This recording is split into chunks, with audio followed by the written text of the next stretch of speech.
muita galera chegando, legal demais. Vamos entrando que o assunto hoje é um assunto científico. Olha só que legal. Para receber ela, daqui a pouquinho vamos receber a Regina. Escolhi esse tema aqui, ó. O tema do professor Xavier, da X-Men, que controla a mente, consegue ler a mente das outras pessoas, né? Que controla as atitudes das outras pessoas com sua mente. Tudo isso a gente vai tratar nesse bate-papo hoje, né? Será que neurovendas é uma questão de magia, uma questão de controlar a mente do outro? Usar ferramentas de persuasão. Será que persuadir é controlar, enganar outra pessoa? A gente vai discutir tudo isso num assunto bem polêmico, mas absurdamente essencial para as vendas. Não é importante, é absurdamente essencial para as vendas, né? E um assunto que tem todo o trabalho científico por trás e também tem muita falácia. Então a gente trouxe uma pessoa muito especial aqui, né? Tem muito diz que tem muita invenção, né? Muita frase atribuída ao Einstein, coitado do Einstein, né?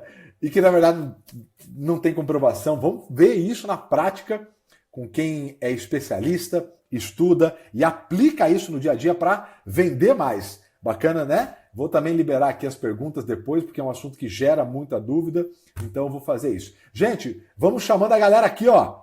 Primeiro, dedinho no coração para o Instagram entender que essa é uma live absurdamente, por favor, aqui, ó. Dedinho no coração para a live, para o Instagram entender que isso aqui é uma live foda, que isso aqui é uma live lotada de conteúdo, que é muito importante, que vocês estão curtindo, então isso é muito importante. E depois, aqui, ó, obrigado, ó, coraçãozinho explodindo, valeu, galera! E aqui, ó, chama um amigo seu, alguém que você fala, porra, essa pessoa, se ela ganhasse esse conteúdo aqui sobre neurovendas, ia ajudar muito sobre ela, né? Ia ajudar muito ela, ia ajudar muito o negócio dela. Combinado? Então chama a galera aqui, a gente sempre começa 160, vai batendo 200, 250, 300, 400 lá no meio. Vamos chamando e hoje tem sorteio também, hein? Lembrando, hoje tem sorteio depois para gente poder participar. Fechou? Ricardo Pereira. Ei, Ricardão. Beijo no meu irmão. Tá lá do Emirados Árabes curtindo a gente aqui. Obrigado, meu irmão. Obrigado. Vamos chamar aqui então a doutora Regina. Meu Deus, já tá congelado. Valeu, Eli. Bora chamar aqui, ó. Vamos falar então de vendas. Deixa eu chamar a doutora Regina aqui. Cadê ela? Bam, bam, bam. Ô, meu dedinho tá demais hoje aqui, hein? Pera aí, gente. Aê. Aqui, a Regina tá aqui. Vamos receber ela. E vamos falar sobre esse assunto que, meu amigo, isso me deixa maluco. Eu amo esse assunto. Tem um monte de coisa bacana aqui para tirar dúvidas. Uma hora vai ser pouco essa sessão de terapia. Regina, para receber você, escolher essa música do professor Xavier, né, que controla a mente das outras pessoas. Será que a neurovendas é isso? Será que ajuda também a fazer isso? Será que ajuda as pessoas a tomar decisões? Vamos discutir tudo isso. Gente, que antes de apresentar um pouco a Regina, lembrando, hein, nossas lives vão estar lá no Telegram. Já tem, quem está acompanhando o Telegram nosso, está na comunidade nossa do Telegram, Orgulho de Ser Vendedor, gratuita. Todo dia a gente coloca uma live com um resumo em PDF, mas um resumo assim, bem completo. Caso você queira compartilhar isso, caso você queira deixar salvo para ver ali os principais tópicos, todas as lives vão estar lá também. O da Regina também vai estar lá, com o grande resumo disso também, ok? Muito fácil para participar. Vai na minha bio no Instagram, clica no link, lá tem comunidade Orgulho de Ser Vendedor. Você entra e vai estar consumindo. Todos os dias a gente tem, além das lives, tem muito conteúdo que é só de lá, e a gente também muito estudo, então a gente leva muito gráfico para lá, muito carrossel sobre pesquisas da pandemia, consumo, comportamento do consumidor também, nesses momentos, tudo isso a gente está levando para a comunidade Orgulho de Ser Vendedor. Gente, estamos recebendo a Regina Santana, é isso, Regina? Que já esteve aqui mesmo com o Paulo deu um show de conteúdo para a gente, o pessoal amou o conteúdo dele, já muita gente seguiu o Paulo. E aí, o Paulo citou algumas coisas no final que deixou o pessoal meio maluco. E aí, o Paulo usou gatilhos maravilhosos e falou: aliás, quem sabe muito desse assunto é a Regina.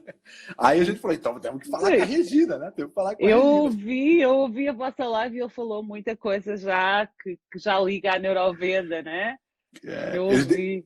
ele deu aquelas, né, aqueles gatilhozinhos, o pessoal ficou maluco. Queremos saber mais. Regina, esse é um assunto que vem trazendo tudo que a gente põe hoje em prática, tanto na venda física quanto na venda online, ela passa diretamente pelo lado da neurociência, pela utilização da neurociência nas vendas, criando a neurovendas. Isso a gente já utiliza muito nos modelos nossos aqui, tanto de carta de venda quanto de contorno de objeção. A gente vai tratar sobre esse pilar que é fundamental para quem ou vai fazer uma venda presencial, ou principalmente agora, muita gente fazendo essa transição, às vezes não a venda, né, Regina, mas também como é que eu gero, porque às vezes você não vai fazer a venda no online, mas você vai gerar esse interesse no online, o que hoje a gente já dividiu aqui, mostrando que quase 70 e poucos por cento das pessoas que compram, quase 80% das pessoas que compram numa loja física, né, Regina, elas passam antes por toda essa jornada no digital. E tudo que é passado no digital tem por trás todo esse trabalho de neurovendas. Regina, eu queria que você se vendesse de uma maneira melhor do que eu. Fui muito simplório. Por favor, fale um pouquinho mais de você para o público, caso alguém não te conheça. Eu não sou muito boa a falar de mim porque eu sou muito sucinta em tudo o que eu falo. Então, eu tenho uma agência de marketing, tenho em Portugal e no Brasil, que o Paulo é sócio.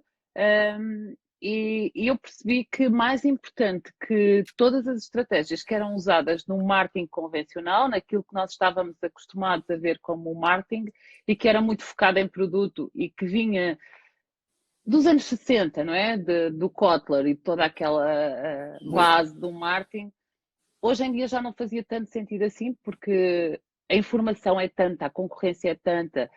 Há 20 anos atrás, a única concorrência que nós tínhamos era se no mesmo bairro houvesse uma loja do mesmo produto, porque ninguém tinha acesso à informação externa. Hoje em dia não, a nossa concorrência está dentro da nossa casa, não é? O nosso concorrente do Japão está dentro da nossa casa, igualzinho ao outro que está na rua, no bairro, não é? E comecei a perceber que precisávamos de focar-nos mais no consumidor, no que é que ele queria, no que é que ele precisa, quais são as necessidades dele, e foi aí que eu comecei a estudar o comportamento do consumidor e depois, mais à frente, o neuromarketing, as neurovendas. Há aqui uma diferença entre neuromarketing e neurovendas.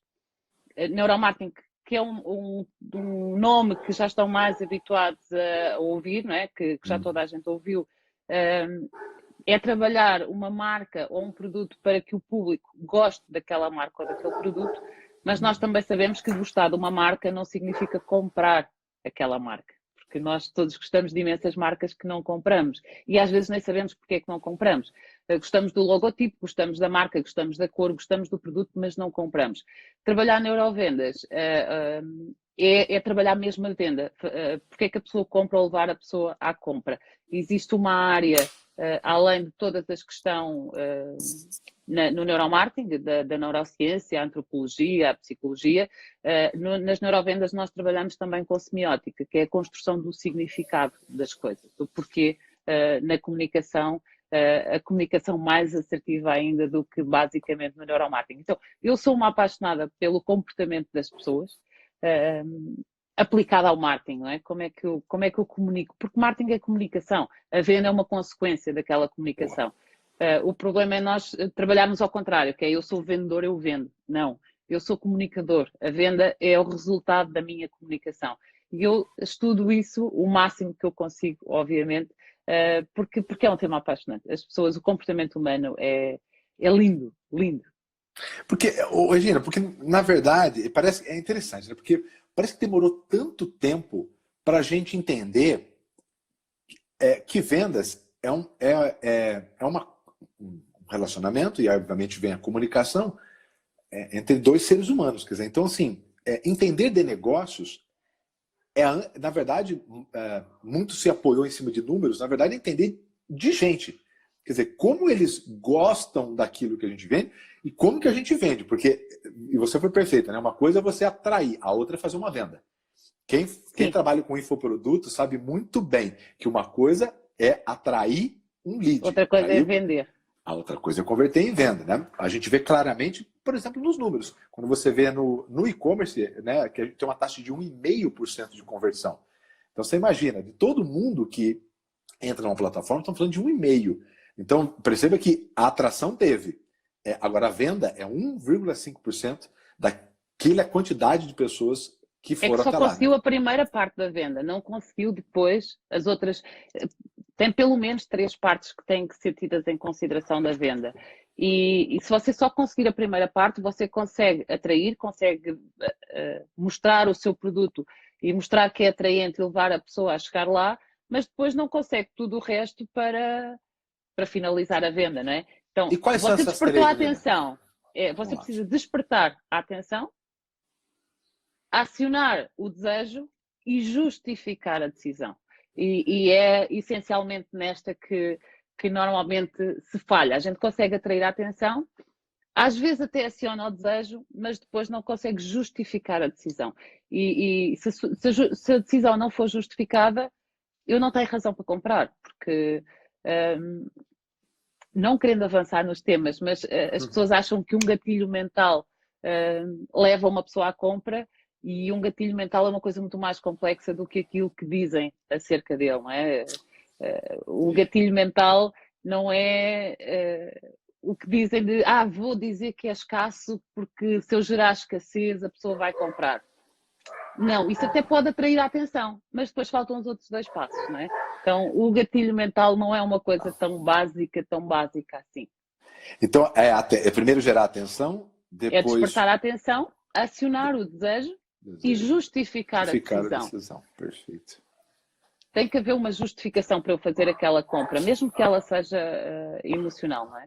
Oi, Gina, seria para o pessoal, como seria mais ou menos uma estrutura, sei lá, se você pode escolher um produto ou um serviço, como faria mais ou menos isso, se gerar atenção? Pode pegar um modelo, enfim, do que vocês, eu sei que vocês fazem bem isso, né, com os produtos de vocês.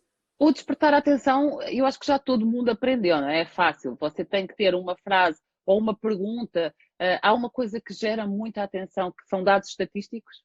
E você começou esta live a falar de dados estatísticos e as vendas no e-commerce. E quando você fala que apenas 1, qualquer coisa por cento é que vende, isto gera em nós uma atenção enorme, que é, caramba, um número tão baixo desperta muita atenção. Então, se você tiver um número estatístico, uma pergunta, uma afirmação polémica, ética, eu uso esta palavra muitas vezes, porque às vezes as coisas são polémicas e pouco éticas, não é?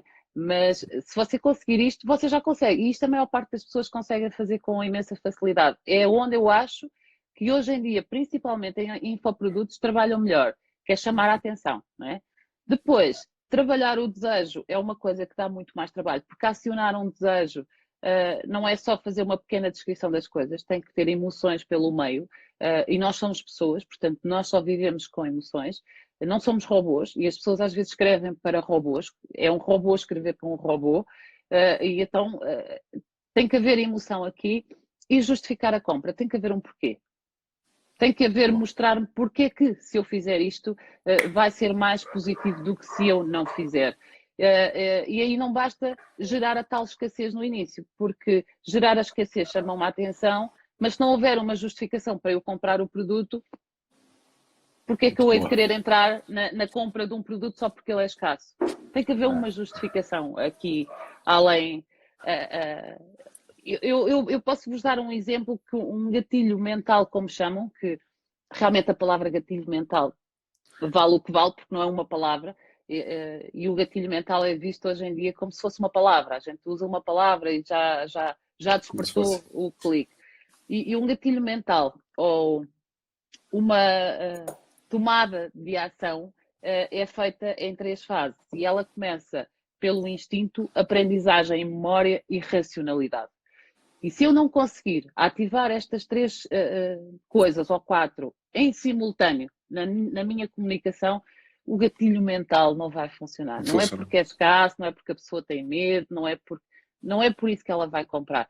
Não é porque eu tenho medo que eu vou comprar um produto. Eu tenho que ter uma justificação além do medo, porque nós não fazemos imensas coisas só porque temos medo, não é?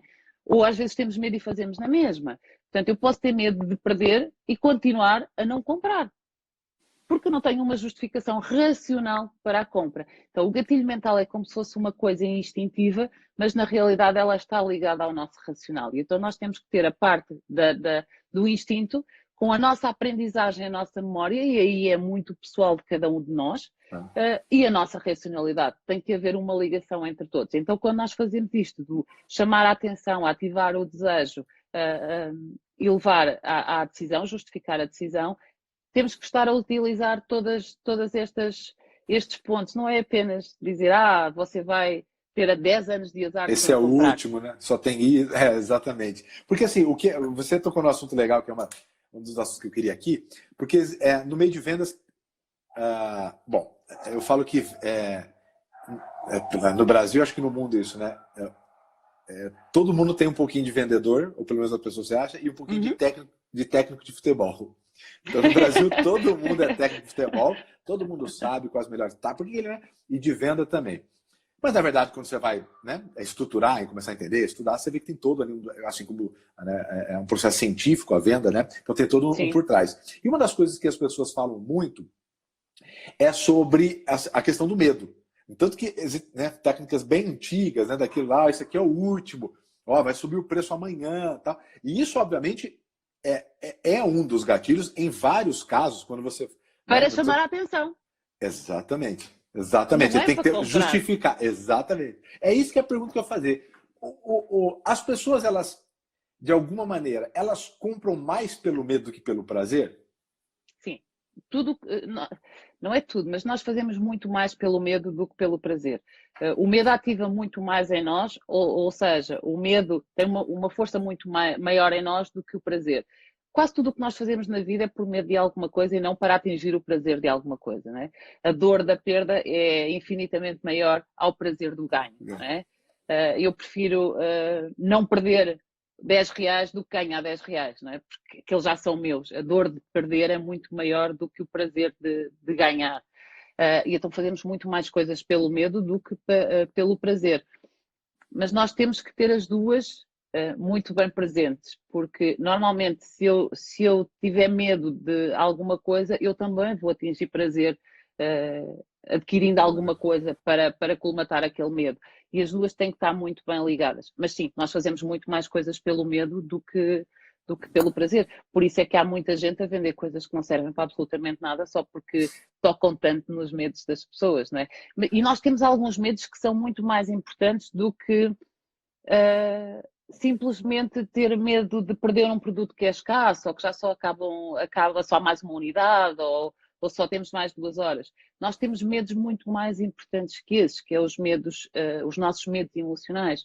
O medo de não ser reconhecido, o medo de não ser amado, o medo de não ser respeitado.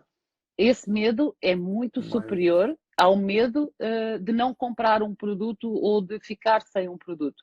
Então, é aqui que é mais importante trabalhar do que apenas dizer que só temos uma unidade.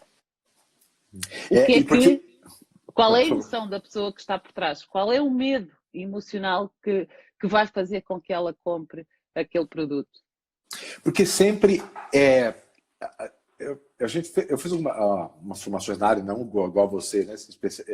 Como você se especializou, mas eu lembro que tem uma pesquisa da doutora Suzana Herculano, que é uma brasileira, né? Bastante reconhecida no meio, e ela falando sobre vários estudos que ela tinha feito científico disso, de perder realmente, né? Eram 100 cartas, e 97 tinha algum tipo de ganho, então 50 centavos, $1, 50 centavos, e 3 perdia tudo. Então, assim, 3% de possibilidade de perda e 97% de ganho. E as pessoas, a partir da 4ª carta ganhando, então ela virava e ganhava 1. Segunda, na 4ª, quando ela ganhava, 20% das pessoas, a partir da 4ª, deixaram de jogar. Mesmo tendo, se você tirar 97, 4 sobre 93, eles tinham 93% de chance de ganhar e 3% de perda. Um pouco maior, porque 3 de 94 vai dar um pouquinho mais. Mas enfim. Mas o medo de aparecer uma, né? Eles deixavam de entender. Exatamente. Eles deixavam de fazer isso. E isto acontece na nossa vida. Se nós sairmos um pouco das vendas, percebemos isto na nossa vida, que é grande parte das pessoas mantém um emprego que não gostam, que não é bom, porque elas têm medo do que está depois, mesmo elas sabendo que vai ser melhor. Exatamente. Então, porque no final é sempre isso, né? Na verdade, tudo que a gente vivencia, sente, né? Todas as emoções, a gente coloca isso num processo de compra ou de venda, né, Regina? É isso, na verdade. Né? Sempre, sempre, sempre. Aliás, nós passamos a vida, nós passamos o dia a vender, não é? Nós vendemos tudo, a nossa ideia, a nossa vontade, o nosso apetite. Se eu quiser comer uma coisa, eu consigo vender cá em casa a minha ideia de não ir comer outra, não é? Quem é casado sabe muito vende? bem que é uma arte de negociar. Mas é mesmo, nós passamos a vida a fazer isto. Nós temos mais dificuldade quando passamos isto e a moeda de troca é dinheiro. Nós vendemos muito, com muita facilidade quando a moeda de troca não é dinheiro. Agora, quando entramos numa moeda de troca de dinheiro, ficamos sempre com muito medo do que vamos dizer, como é que vamos dizer. Outros não. Há pessoas que não têm medo de nada e até dizem coisas que não havia necessidade para vender. Mas a maior parte das pessoas só tem medo de vender quando a moeda de troca é dinheiro. Porque até lá, elas vendem bem a ideia delas, elas são excelentes a apresentar o produto, a ideia, seja o que for, o serviço, mas quando a moeda de troca é dinheiro, elas retraem-se, ficam mais reticentes. E isto acontece muito connosco em Portugal e connosco no Brasil, porque também tem muito a ver com cultura. Se for para os Estados Unidos, Claro. ninguém quer saber. Vendem e a moeda de troca é sempre dinheiro e está tudo maravilhoso. Mas nós fomos ensinados que dinheiro não é uma coisa boa, que dinheiro é errado, que ser ambicioso é pecado, que querer mais é ser ganancioso e ganancioso é uma coisa errada. Então, sempre que nós precisamos de trabalhar com uma moeda de troca que seja dinheiro, perdemos a coragem de o fazer. Né? E você vê excelentes vendedores e fala, você tem que fazer vendas. Não, eu não tenho jeito para isso. Caramba, o cara fala tão bem, ele transmite tão bem, ele trabalha tão bem a emoção, só que quando lhe falam que a moeda de troca do trabalho dele vai ser dinheiro, ele perde coragem de o fazer. E aqui tem a tal aprendizagem que eu falava, né? Nós temos o instinto, a aprendizagem e a memória, e nós temos na nossa aprendizagem, na nossa memória, algumas coisas que nos limitam depois na nossa comunicação. Cara, isso é muito genial, porque você foi me falando, veio na memória muitas pessoas que, por exemplo, fazem coisas sensacionais. Elas, por exemplo, elas convencem as outras dentro da família. Elas, por exemplo, se elas vão fazer um trabalho voluntário, elas fazem aquilo com uma gana. Elas trabalham 20 horas por dia no trabalho voluntário. Elas batem de porta em porta. Ela liga para alguém. Ela manda um WhatsApp. Se você coloca isso como uma... Qual é a diferença disso para virar um vendedor? É a moeda de troca. Pois o dinheiro acabou. Ela consegue fazer tudo. Só que a moeda de troca é outra coisa qualquer. Ou é produto por produto, ou serviço por serviço. Mas quando a moeda de troca é dinheiro, nós temos tendência a não conseguir fazê-lo e tem a ver com mindset, não é? Aquilo que nos foi ensinado, que nós aprendemos, e está tudo certo, foi aquilo que a cultura onde nós crescemos, não é? Foi imputado na gente, né? Sim. Hoje, somos. Não adianta, porque nós não somos só aquilo que nós aprendemos no fim de ser adultos, nós somos a cultura onde nós vivemos, a família que nós temos, os amigos que estão connosco, portanto, nós somos um pouco de tudo isso. E isso influencia muito, até nós termos consciência de que podemos manter os mesmos amigos, o mesmo país, a mesma cultura, mas conseguimos pensar de outra forma e agir de outra forma. Até aí, até nós ganharmos consciência e querermos fazer de outra forma, influencia muito, muito, muito aquilo que nós fazemos. Porque assim, entender do outro, e aí serve tanto para a venda quanto para a liderança, né? Entender do outro, as emoções, por que elas fazem aquilo, né? Porque no final, o que é motivar? As pessoas sempre fazem pelos motivos dela. Elas compram pelos motivos dela, então não pelo dos outros. Então, um exemplo clássico é assim, às vezes as pessoas estão com dificuldade financeira, Regina, mas, por exemplo, a pessoa não abre mão de comer muito bem, de tomar um vinho muito bom que custa caro, de comprar um sapato, de comprar um relógio. E fica, por exemplo, né? A necessidade de ser reconhecido, de ser visto como uma determinada pessoa, é uma necessidade emocional que a pessoa tem. Ela precisa. Quais são os motivos que as pessoas compram, Regina? Por que vamos lá, as pessoas fazem pelo... Quais são? Porque as pessoas têm motivos de compra, né? E eu lembro que o Paulo comentou no final, inclusive, ele falou, deixa eu abrir aqui, mas esse assunto é o da Regina, ele falou, quais são esses motivos de compra? Porque muito vendedor, ele erra, Regina, ao fazer ofertas, é isso, né? Justificar, às vezes, uma decisão ou chamar uma atenção, quer dizer, essas 3 etapas são muito boas. Ele faz essas 3 etapas baseado no que ele acredita. Né? Ele esquece que as pessoas compram os motivos. As pessoas compram por quais motivos, Regina? Vamos lá. As principais necessidades são mesmo essas. Primeiro é deixar de ter medo de alguma coisa e principalmente medos emocionais. E esses são muito importantes. O medo de não ser respeitado, de não ser reconhecido, de não ser amado e de não ser livre. É uma necessidade muito grande que nós temos da liberdade. E aqui entra também as páginas de vendas e os sites e os e-commerce e a pressão que é feita às vezes na venda, na venda que para mim é errada, que é ser tão persuasivo, mas de uma forma negativa, atenção, que não permite ao nosso cliente ser livre. Não lhe permite ser ele a criar a história dele, a racionalizar de uma forma emocional, mas ser ele a tomar a decisão de compra. Quando é feita muita pressão, mesmo na escassez, que às vezes é demasiado exagerada, no toque, nos medos, quando ela é demasiado exagerada na pressão, que tem que ser já, no imediato, isso às vezes é mais negativo, porque não está a permitir ao nosso cliente ser livre. E uma das nossas principais necessidades enquanto seres humanos é sermos livres. Mesmo quando não somos, nós precisamos de Pela sentir... percepção, né? Exatamente. Sim, porque não tem a ver com a realidade, tem a ver com a nossa percepção. Então, imagina, uma página de vendas pode ser muito boa para determinado número de pessoas e não ser para outra, porque a minha percepção é completamente diferente da de qualquer outra pessoa. Cada um de nós tem uma percepção diferente para o mesmo tema, para a mesma circunstância, porque lá está, tem a ver com aquilo que é a minha memória e a minha aprendizagem do mundo, aquilo que é a minha realidade. E aí, apesar de haverem várias coisas que são abrangentes e que servem para a maior parte das pessoas, temos que ter isso em consideração, que a percepção é mais importante, ou a percepção é mais importante do que realmente aquilo que a gente escreve. E nós às vezes escrevemos e vendemos de acordo com a nossa realidade. E esquecemos de, se eu disser isto, o que é que ele vai percepcionar? E por isso que acho que se usa hoje também tanto, a gente usa muito aqui, é um grande defensor, da questão de perguntar. Se as pessoas compram pelos motivos dela, qual que é a melhor maneira de saber quais são os motivos dessa outra pessoa?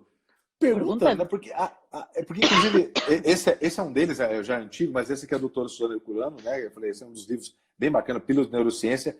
Aliás, Pílulas de Neurociência era o nome do quadro que ela tinha aqui no Fantástico, né? Ela tinha um quadro no Fantástico na época, e ela nas pesquisas, ela demonstra que toda decisão final de compra, mesmo inclusive as técnicas, elas são emocionais, né? Não, fica tranquilo. E as comprovações, e ela comprova com teste científico que todas as decisões, mesmo as técnicas, né, as profissionais B2B, elas são emocionais. A decisão final, ela é emocional. Eu costumo dizer que a decisão racional é a escolha das opções emocionais. Então, até a decisão vai ser emocional, né? Porque ela, nas das comprovações, ela fala mesmo que quando você vai pensar... Por que eu estou falando isso? Porque muitas vezes, principalmente nas vendas para o técnico, eu atendo muito gente técnica. Então, gente do agronegócio, veterinário, pessoal de software, então engenheiro. As pessoas são conhecedores, precisam tecnicamente conhecer, inclusive algumas precisam de certificações para exercer a atividade. E aí elas acabam se debruçando, fazendo o discurso dela. Essas 3 etapas que você falou, elas acabam fazendo muito tecnicamente. Elas levam para o racional, levam números, que é uma das etapas, só que elas esquecem. Quer dizer, o pitch dela é técnico, mas a decisão é emocional. Quer dizer, não funciona, né, Regina? É porque elas... E no B2B é mais complexo ainda, as pessoas ficam muito fechadas que o meu negócio é B2B e eu comunico com empresas. Não, qualquer empresa tem sempre uma pessoa a tomar a decisão. E ela precisa de comprar alguma coisa também, e pode ter uma necessidade técnica, e pode ter uma necessidade financeira, mas ela depois de escolher 3 ou 4 opções, vai ser o emocional que lhe vai dizer qual é que ela vai comprar. E muitas vezes a gente não compra o mais barato. Portanto, não é o preço que vai fazer a pessoa decidir. Ela vai comprar aquele que emocionalmente lhe preencher mais necessidades. Aquele com quem ela criou mais empatia, que lhe mostrou mais credibilidade, e aqui é o medo de correr alguma coisa mal, não é? Portanto, a decisão vai ser dá mais sempre liberdade. emocional. não tem a ver só com a parte técnica do produto. Portanto, ela vai decidir emocionalmente a compra do produto, mesmo sendo um produto técnico e mesmo sendo B2B. E a questão da liberdade é muito forte o seu comentário, Gina, porque ah, a gente, por exemplo, né, quando você dá, inclusive o infoproduto que trouxe isso, nos Estados Unidos é muito comum você poder trocar. Então, por exemplo, né, deu um problema, eu vou lá e troco. Né? Então eu vou lá, eu pego meu dinheiro de volta, vai lá no caixa, olha, não tem discussão, isso já é muito mais comum nos Estados Unidos. Aqui não. Só que com o e-commerce, com infoprodutos, isso ficou muito, muito mais forte. Quer dizer, lá no e-commerce você tem o botão de arrependimento. Né? Então você clicou ali, você recebe aquilo automaticamente, não tem discussão, não tem. E algumas lojas estão, quer dizer, você tem a lei, que são 7 dias, né? Só que muitas lojas estão aumentando isso. Então tem lojas colocando, por exemplo, para 30 dias. Né? Quer dizer, então, o que ele faz, na verdade? Ele está dando mais liberdade. Né? Quer dizer, se eu não quiser, eu tenho. E aí a gente vê um aumento exponencial no consumo. Né? No consumo, mas na troca não. Não significa que porque você deu mais tempo que vai haver mais gente a devolver o produto ou fazer a troca. Ela só vai sentir mais conforto em tomar a decisão dela porque sente-se segura em relação àquilo que está a fazer. Ela sabe que se for preciso depois ela troca e tem 30 dias. Não significa que aumente o número de pessoas que vão pedir a devolução ou que vão trocar. E isso é mesmo deixar a liberdade completa para a pessoa. Você compra, experimenta, testa, faz o que você quiser e depois, se você quiser, troca. E ela sente-se tão confortável com isso que ela faz isso. Essa sequência é muito legal. Gente, vou fazer um exercício com vocês aqui, vou dar um exercício muito bom. A Gina passou aqui, dessas etapas que ela passou todas, vira para o seu negócio e pergunte como é que eu tô. Se esses são os decisores de compra, esses são os motivos que as pessoas compram, olha para o teu negócio e vê que nível, de 0 a 10, você pode ser de 0 a 10, pode colocar qualquer número, mas de 0 a 10, que nota você daria para cada decisão de compra dessa? Então, por exemplo, né, como ela falou, liberdade. Pô, o meu negócio, como é que eu, sendo 0, eu atrapalho e 10 eu facilito? Então, se o quesito liberdade é um quesito muito forte para a decisão, como é que eu estou facilitando isso na compra do para o meu cliente? Pô, ele pode trocar, a média do mercado é 5%, 5 dias, eu vou dar 30. Pô, a Amaro, vou dar um exemplo, né? É uma baita numa vantagem, quer dizer, eu estou dando liberdade. Então, desses decisores, a minha orientação para você, olhe para o teu negócio e dê uma nota de 0 a 10, o quanto você está dificultando ou facilitando. Eu falei aqui até, Gina, eu dei um exemplo pro pessoal de loja, óbvio, nós estamos fechados as lojas aqui, mas daqui a pouco, na abertura, por que não colocar isso para loja física? Né? Isso funciona. Vender ainda é mais fácil na loja física porque a gente consegue estar frente a frente com a pessoa, né? É bem mais fácil comunicar presencialmente do que comunicar na internet, né? Escrito aumenta aquela dificuldade na percepção, né? Porque quando você escreve, cada um, além de estar a ler e ler à sua maneira, vai ter uma percepção completamente diferente porque não tem emoção. Quando você está frente a frente com alguém, você consegue fazer isso tudo de uma só vez. Um bom vendedor tem que saber o que dizer, quando dizer e como dizer. E se ele tiver alguém à frente dele, ele consegue escutar e perceber o que é que ele precisa dizer, quando é que precisa dizer e como é que precisa dizer. Quando nós estamos na internet, nós vamos ter que escrever aquilo tudo ou falar isto tudo em vídeo sem ter momentos, não é? Porque como não há uma comunicação direta, eu não sei o momento exato em que eu devo dizer aquilo, porque ainda não ouvi e não vou ouvir. Então, é mais fácil ainda quando vocês estão nas vossas lojas ou a negociar com alguém, perceber o momento certo para saberem o que dizer, como dizer e por que dizer, não é? É muito mais fácil, que é entender o que é que a pessoa precisa. E se nós ouvirmos, e conseguimos fazer isto também na internet, lendo comentários, percebendo o que é que as pessoas necessitam, uma mensagem. Por exemplo, eu digo isto muitas vezes, nós recebemos mensagens que para nós não fazem sentido nenhum, né? Porque as perguntas são, para nós, ridículas. E a gente fala, sério, isso estava escrito lá, sério, o cara não entendeu, o cara é burro. E eu digo isto muitas vezes, o nosso cliente nunca é burro. Se aquela pergunta é feita, é porque alguma coisa nós não estamos a comunicar bem. Nós estamos a falhar e a culpa é sempre nossa, porque somos o emissor, nós estamos a comunicar alguma coisa da forma errada. Então, nós temos tendência a desvalorizar perguntas quando elas são uma mensagem muito importante para nós.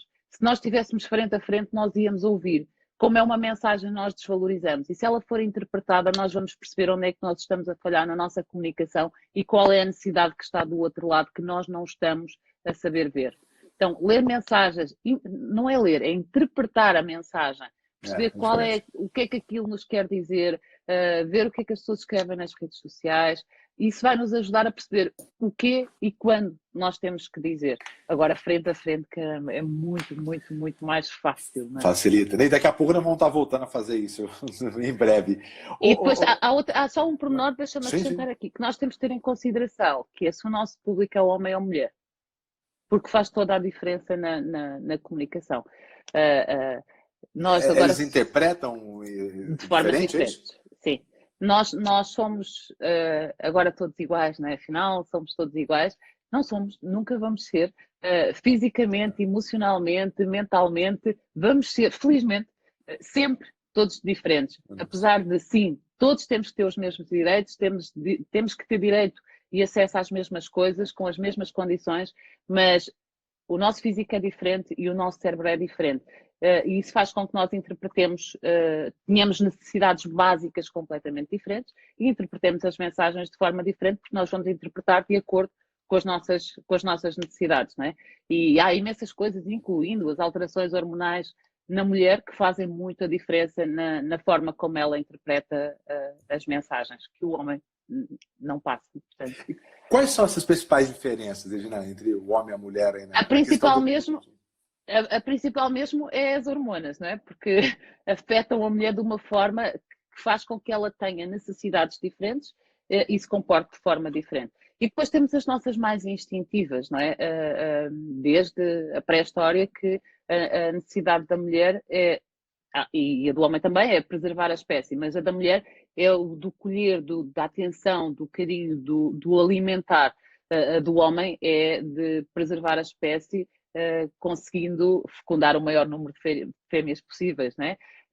E isso, ok, foi na pré-história, mas não, no nosso cérebro primitivo mantém-se esta necessidade de temos outros comportamentos, porque lá está, aprendemos outras coisas, mas os nossos instintos primitivos são bem diferentes da mulher. Porque nós continuamos a ter os mesmos comportamentos. A mulher continua a precisar de ser muito mais aceita pela sociedade do que o homem, continua a precisar de muito mais atenção do que o homem, porque é aquilo que ela dá também, não é? Enquanto mãe protetora para preservar a espécie. Portanto, há uma série de coisas que nós continuamos a fazer muito parecidos com a pré-história, porque faz parte do nosso instinto enquanto seres humanos, homem e mulher. E as alterações hormonais fazem uma grande diferença no comportamento, mesmo no comportamento de compra da mulher, porque há muito mais emoções para colmatar ali, há muito mais confusão de emoções que precisam de ser trabalhadas, que precisam de ser colmatadas, por isso é que há muito mais tendência à compra impulsiva pelo lado da mulher do que pelo lado do homem, por exemplo. A mulher tem muito mais tendência à compra impulsiva, porque são aquelas emoções momentâneas que vivem naquele turbilhão e que precisam de ser colmatadas instantaneamente. Então a mulher tem muito mais tendência a este tipo de comportamento do que o homem, por exemplo. Então, uma tendência de abordagem para o vendedor com a mulher, com o homem, é isso, o lado mais, ainda que todos sejamos aí um conjunto de emoções, mas um lado mais emocional, mais do desejo, da emoção. Eu posso dar-lhe um exemplo prático, por exemplo, na venda de uma casa. E isto depois temos, obviamente, que perceber o que é que o cliente que está do outro lado sente, o que é que ele precisa, mas, de uma forma geral, normalmente a mulher precisa de saber que a casa tem condições de acolher, de conforto, de alimentar.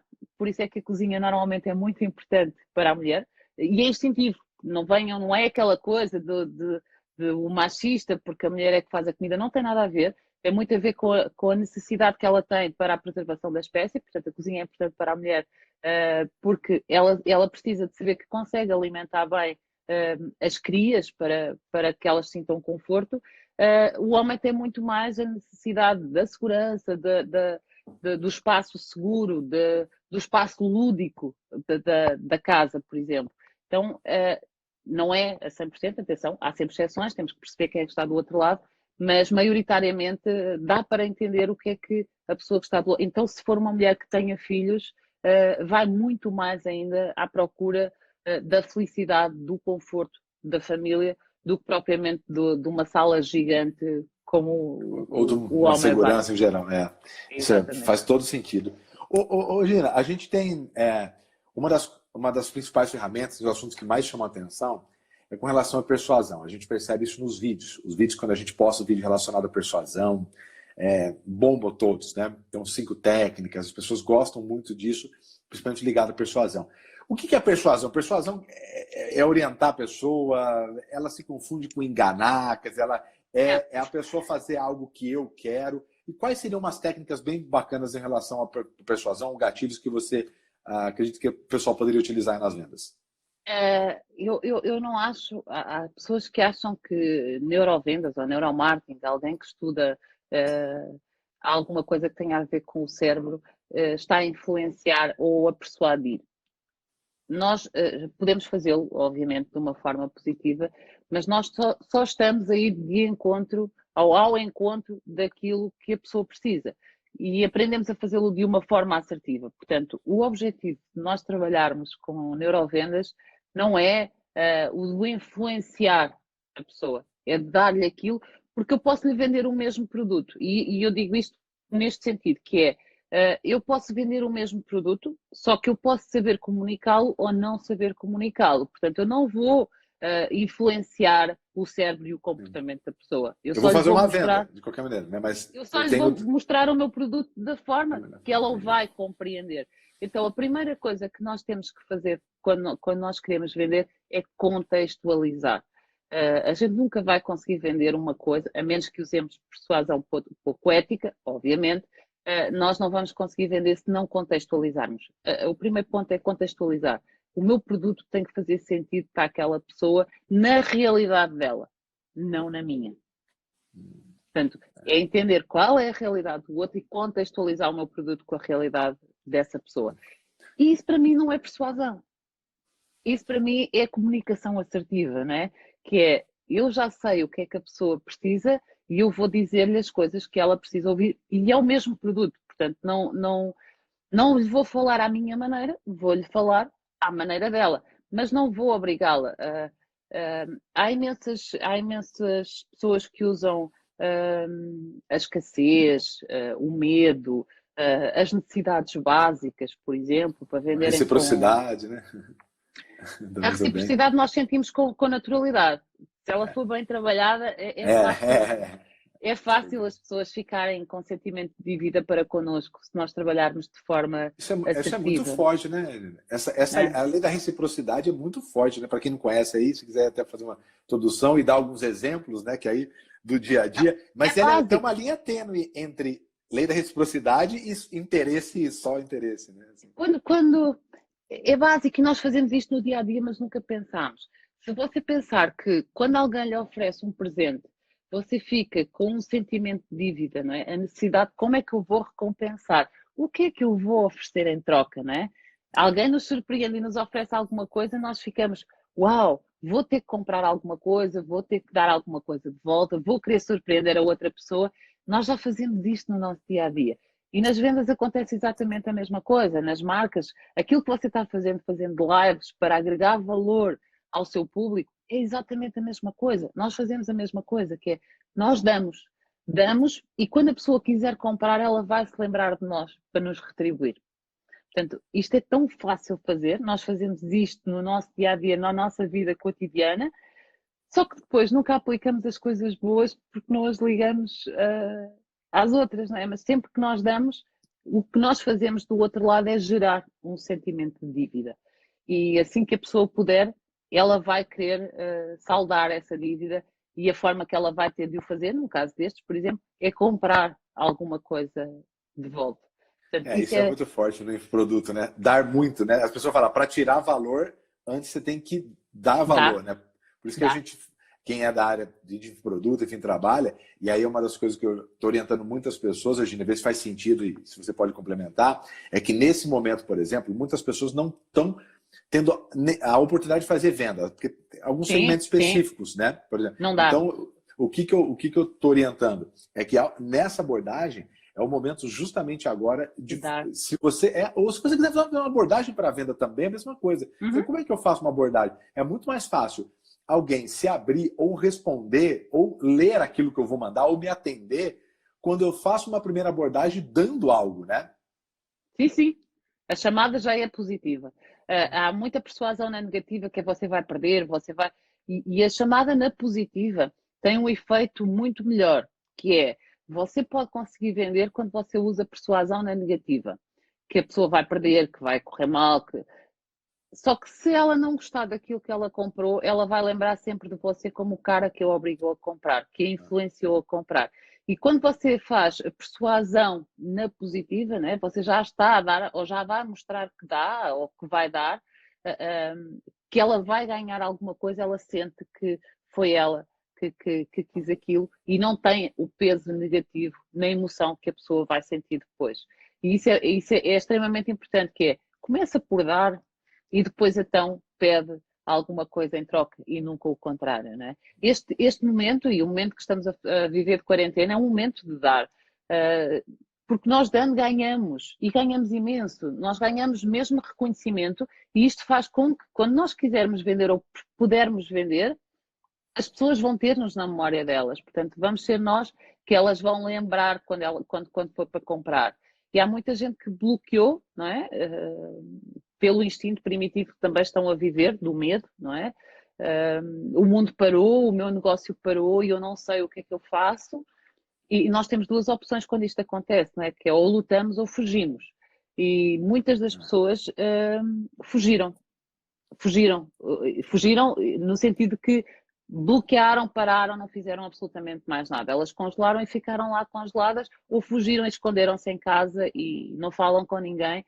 E há outras que estão a lutar, não é? Cada um escolheu a sua forma de reagir a este instinto.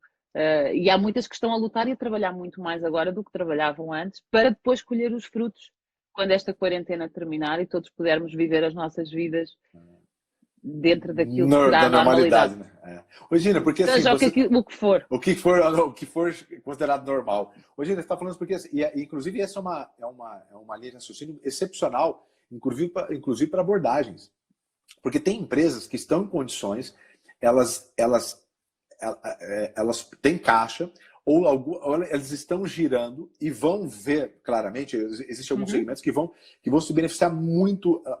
Logo pós-pandemia. E tem muita gente se escondendo. Essa é uma abordagem, inclusive, até para levar a pessoa para um nível de consciência, porque às vezes ela está se escondendo e não percebe. Na verdade, ou ela luta ou ela foge. Só tem esses dois. Inclusive uma abordagem, porque às vezes as pessoas... Quem daqui nunca, por exemplo, o cara falou, não, tá, mesmo mercado normal, eu vou ver, tá, eu vou deixar para o mês que vem. Quer dizer, ele está se escondendo. Porque ou ele executa, ele faz. Inclusive, colocar isso na mesa, e aí, obviamente, pode, né, numa carta de venda, você pode utilizar, né? É tentar perceber, é tentar mostrar à pessoa que ela faz isso, ela está fugindo, e o porquê dela fazer isso. Provavelmente ela tem na memória racional dela, ou no subconsciente dela, alguma coisa que a faz fugir quando ela tem um obstáculo à frente e não a faz lutar.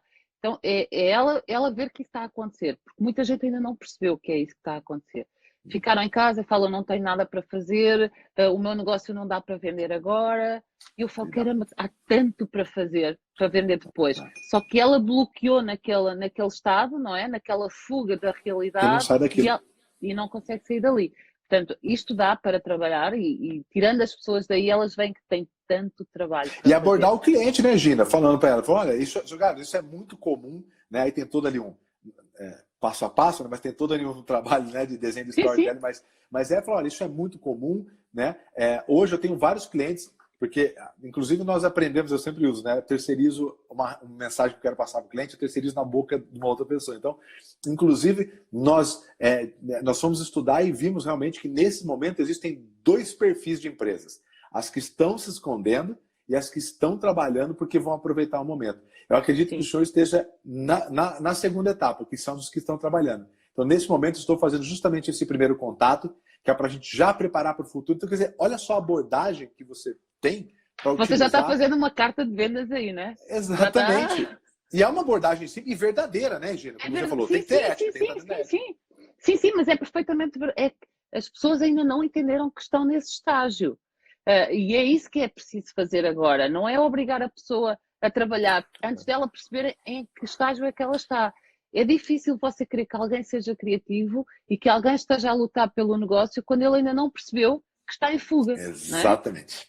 Então, nós trabalhamos muito na motivação, motivar, mas espera, se ele não entender que ele está num estado de fuga, ele não vai conseguir lutar, não é? Temos que, calma, pensa em que estágio é que você está e onde é que você quer estar. Então aí é mais fácil conseguir tirá-lo de lado. A maior parte das pessoas ainda não percebeu que está completamente bloqueado e em fuga com o trabalho, porque podiam estar a trabalhar tanto. E tem muito empresário aqui que realmente está nessa situação. Anteontem, eu tive uma conversa com o Eduardo Teva, que é um grande palestrante de liderança aqui do Brasil, e ele justamente falou sobre isso. As possibilidades que a gente tem de trabalho, se não efetivamente fazer venda, o que pode ser feito? Agendamento, voucher... Planejamento. Sem dúvida. As pessoas falam, eu não tenho planejamento porque eu não tenho tempo. Podiam ter agora planejados os próximos 4, 5 meses, em conteúdo, em texto, em imagem, em estratégia, que é uma coisa que as pessoas não têm, as empresas não têm, porque não têm tempo. Trabalham sempre em cima da hora, né? Agora estamos com tempo para isso. Com muito tempo.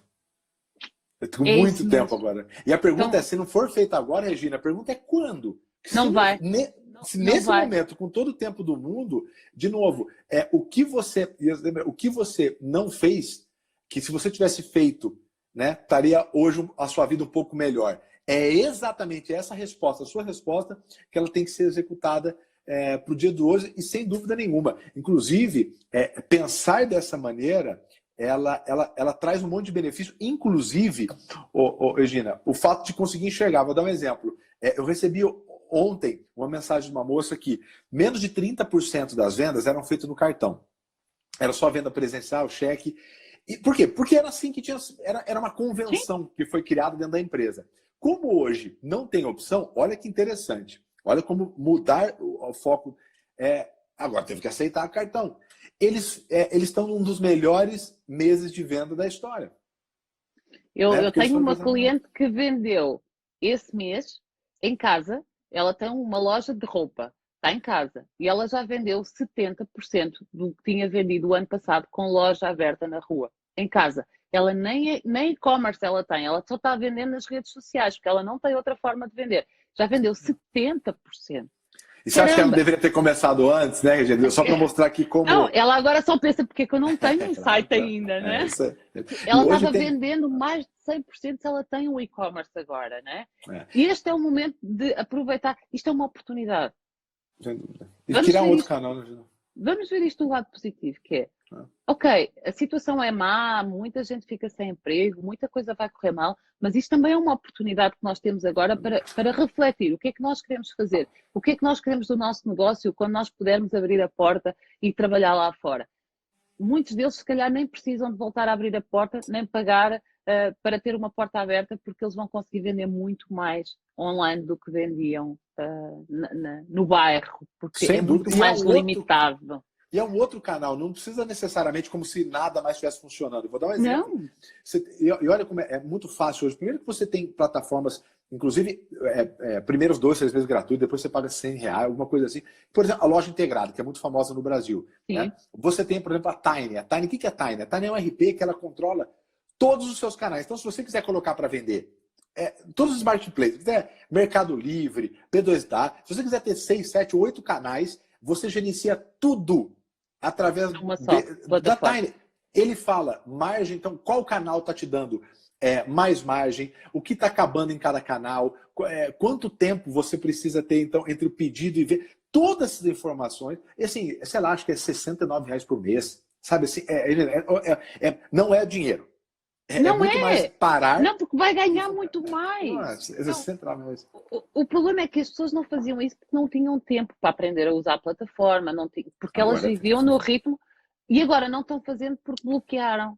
porque elas não sabem o que é que vão fazer agora, porque elas só sabiam trabalhar naquele ritmo de trabalho. Mas caramba, se elas conseguirem aproveitar a oportunidade de trabalharem nelas, na marca delas, no produto delas, quando puderem, aliás, nem precisam ser quando puderem, porque a partir da manhã podem estar a vender mesmo a partir de casa, ou fechar negócio a partir de casa. Portanto, não precisamos de esperar que poder voltar à rua para vender, podemos vender a partir de casa. Sem dúvida, sem dúvida. Eu até coloquei aqui embaixo, o pessoal perguntou para mim, Sim. Tiny, tá? Eu escrevi aqui, Tiny. É uma ferramenta... Você não bloqueou o comentário e ele fugiu, né? Aqui, ó. Isso, Tiny, tá? É uma ferramenta... Em português, eles têm tudo... É self-service, mas eles têm toda uma... A plataforma de e-commerce é a loja integrada.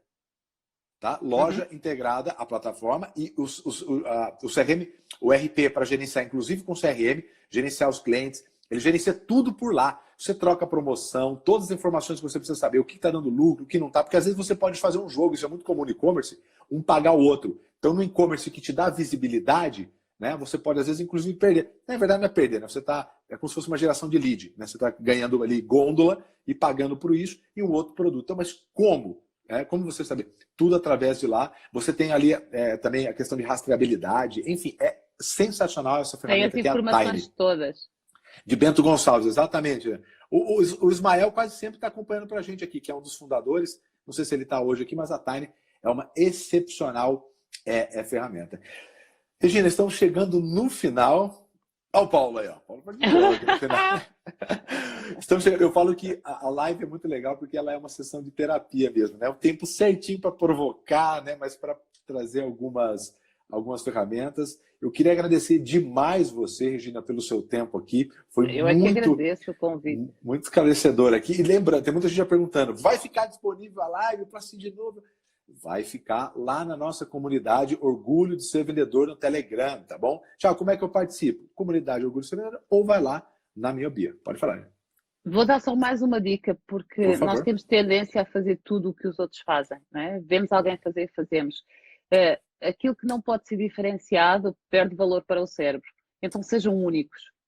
Cada um de vocês é uma marca única. Cada vendedor é uma marca única. Sejam absolutamente únicos, completamente diferentes de todos os outros. Mesmo que façam as mesmas coisas e vendam os mesmos produtos, se façam-no de uma forma muito autêntica, que vos diferencie a todos uns dos outros, porque quanto mais diferentes vocês forem, mais valor vocês vão ter, valor percebido vocês vão ter para o vosso cliente. E a diferenciação, lembrando sempre, diferenciação é para quem compra. Então, é o que eles chamam de USP, né? Unique Seller Proposition, né? Quer dizer, essa proposta única de valor. E pode ser, gente, desde um brinde, de uma carta escrita à mão, não estamos falando de nada revolucionário de dinheiro. Qualquer coisa. Mas que se diferencie, perfeita. Se não tem diferenciação, vira commodity e entra em briga. Então, a pergunta final para provocar vocês aqui é qual é o único seller proposition? Qual é a proposta única de valor? Quer dizer, os clientes só vão ter se comprar com você. Então, responda isso que vai ajudar demais. Essa é a primeira. A segunda, depois, é comunicar. As pessoas precisam saber que você faz isso também e tem que fazer sentido para quem está comprando. Senão, fica igual aquela famosa história do cara que fazia berço de pau-brasil. Pau-brasil é uma madeira caríssima, só que dura por toda a vida. E ele dava 70 anos de garantia no berço. Quer dizer, quebrou. Ninguém quer 70 anos de garantia no berço, né? E, claro, custava muito caro. Então, assim, ele tinha diferencial? Tinha. Mas seus clientes não pagavam por isso, não valia a pena para ele. Não justificava a decisão. De maneira nenhuma. Exatamente, não justificava a decisão que é a última etapa para a compra. Perfeito. Regina, muito obrigado mais uma vez. Obrigada eu, Tiago. Obrigada a todos. Tá muito bom? Obrigada. Fechadíssimo. Gente, um abraço. Beijo. Amanhã vamos estar também com uma conversa sensacional sobre inteligência emocional, né? Com a Ana Artigas, doutora nessa área, que vai ser muito legal. E ela é especializada também em vendas, conhece muito a Ana Artigas. Então vai ajudar bastante. Regina, se estiver por lá, quiser assistir, vai ser bem legal o bate-papo, muito prático. Vou assistir, com certeza. Obrigada.